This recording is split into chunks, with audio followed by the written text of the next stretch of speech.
بسم اللہ الرحمن الرحیم۔ السلام علیکم۔ میرے چینل میں آپ سب کو بہت خوش آمدید۔ تمام تعریفیں اللہ کے لیے ہیں، اللہ کے سوا کوئی عبادت کے لائق نہیں، اور ہمارے نبی حضرت محمد مصطفیٰ صلی اللہ علیہ وسلم اللہ کے پیارے رسول ہیں۔ آپ صلی اللہ علیہ وسلم تمام انبیاء کرام اور رسولوں کے سربراہ ہیں۔ اسلامی قمری سال کا آغاز محرم الحرام کے مہینے سے ہوتا ہے۔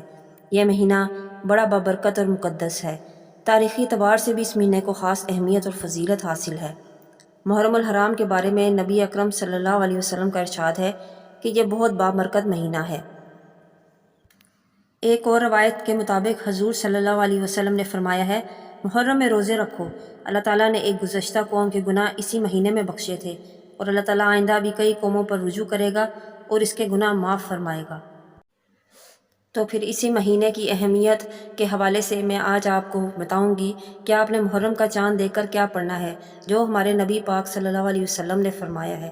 تو چلتے ہیں وظیفے کی طرف۔ آپ صلی اللہ علیہ وسلم نے فرمایا کہ محرم کا چاند دیکھ کر 4 مرتبہ سورہ اخلاص پڑھ کر اپنے اوپر دم کرنا بہت افضل ہے۔ یہ ہے وہ نہایت ہی مختصر اور بہت ہی جامع اور مجرب وظیفہ۔ میں امید کرتی ہوں آپ خود بھی اس پہ عمل کریں گے اور دوسروں کے ساتھ شیئر بھی کریں گے تاکہ زیادہ سے زیادہ لوگوں کو فائدہ حاصل ہو۔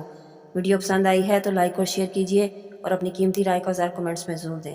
اپنی دعا میں یاد رکھیے اور اپنا ڈھیر سارا خیال رکھیے۔ اللہ حافظ۔